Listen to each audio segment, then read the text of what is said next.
บทที่5มาเพื่อซอกหาและโพดเอาคนที่เสียไปให้พ้นลูกาบทที่15ข้อที่4พระเยซูทรงกล่าวว่าสมมุติว่าคนหนึ่งในพวกทานมีแกะอยู่ห้อยโตและตัวหนึ่งเสียไปคนนั้นจะเฮ็ดอย่างใดลาวจะบ่ปะ99ตัวนั้นไว้ในทงหญ้าและไปซอกหาตัวที่เสียไปนั้นจนพบบ่เมื่อพบแล้วลาวก็ดีใจที่สุดจึงยกแกะนั้นใส่บาของตนและแบกกลับมา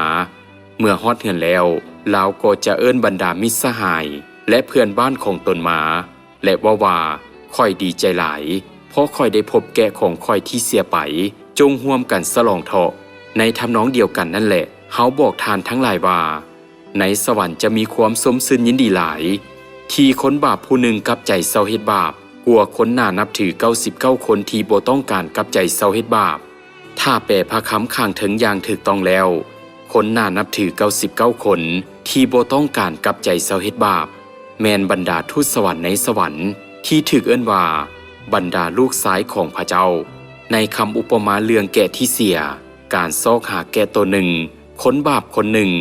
และคนน่านับถือ99คนนั้นแสดงให้เห็นถึงความลึกลับที่ถูกเสื่องซ่อนไว้ในโลกของทูตสวรรค์พระเยซูได้ทรงเสียแกะตัวหนึ่งไปจากท่ามกลางแกะหนึ่งห้อยตัวในสวรรค์และแกะตัวหนึ่งนั้นได้ลงมาสู่โลกนี้ฉะนั้นพระเยซูจึงทรงเสด็จมาเพื่อซอกหาแกะที่เสียไปให้พ้นพระเยซูทรงกล่าวคำอุปมาเพื่อซอกหาประชาชนของพระองค์และพระองค์บ่ได้ทรงกล่าวสิ่งใดเลยโดยที่บ่ได้ใช้คำอุปมาเหตุผลนั้นก็คือมัทธิวบทที่13ข้อที่34เฮาจะใช้คำอุปมาเมื่อกล่าวกับเขาทั้งบอกข้อลับลึกตั้งแต่ข่าวสร้างโลกความลึกลับของพระเจ้า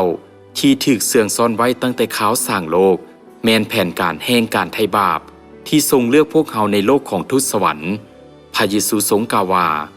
มัทธิวบทที่13ข้อที่10สำหรับพวกท่านนั้น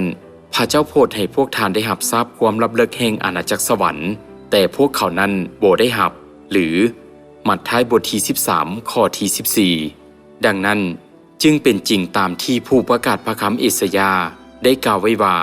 ประชาชนนี้จะฟังและฟังแต่ก็บ่เข้าใจเขาจะเบิ่งและเบิ่งแต่ก็บ่เห็นเพราะใจปึกหูตันและตาก็พับบ่ดังนั้นเขาก็คงเห็นด้วยตาคงยินด้วยหูและคงเข้าใจและคงคืนมาหาเฮาพระเจ้ากล่าวจ๋าและเฮาจะปิ่นปัวเขาให้หายดีนั่นหมายความว่าจะทรงให้ความพ้นแก่ผู้ที่ถูกคัดเลือกในพระคริสต์ก่อนการเนรมิตสร้างโลกบ่แม่นบ่เหตุฉะนั้นคนน่านับถือ99คนที่บ่ต้องการกลับใจเศร้าเฮ็ดบาปในลูกาบทที่15ข้อที่7แม่นฝูงทูตสวรรค์พันๆตนในนครแห่งสันฟ้าผู้ที่เป็นคนชอบธรรมแห่งสวรรค์ดังที่มีบันทึกไว้ในเฮบเรอร์บทที่12ข้อที่22ถึง23ว่าแต่พวกท่านได้มาถึงภูซิโอนและมาถึงนครของพระเจ้าองค์ทรงชีวิตอยู่คือกรุงเยรูซาเล็มแห่งสันฟ้าบอนที่มีฝูงทูตสวรรค์อยู่เป็นพันๆตนพวกท่านได้มาถึงที่เต้าห้มกันของบรรดาลูกหัวปีผู้ที่มีความสมชื่นยินดีซึ่งชื่อของเขาได้ถูกบันทึกไว้ในสวรรค์พวกท่านได้มาถึงพระเจ้าผู้ที่พิพากษามนุษย์ทุกคน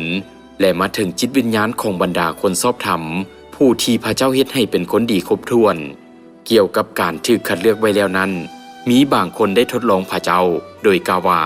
ถ้าพระเจ้าทรงคัดเลือกไว้แล้วก็จะได้รับความพ้น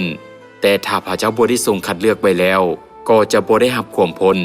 และพวกเขาได้ปาละต่อการเอิ้นของพระเจ้าด้วยพฤติกรรมที่หยาบคายในคริสตจักรพระคัมภีร์ได้มีบันทึกไว้เกี่ยวกับคนดังเช่นนี้ว่ามัทธิวบทที่4ข้อที่7อย่าทดลองพระผู้เป็นเจ้าองค์เป็นพระเจ้าของเจ้า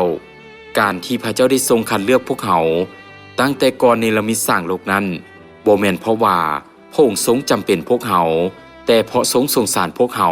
ผู้ที่ตายย้อนบาปที่เล็กน้อยของตนในโลกของทูตสวรรค์ดังนั้นจึงได้ทรงกล่าวไว้ว่า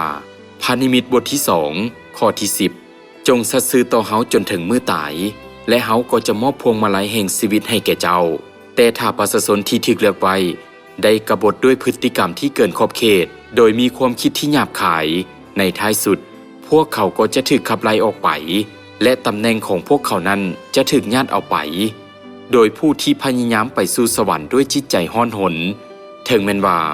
พวกเขาได้ถูกกำหนดไว้ให้พินาศก็ตาม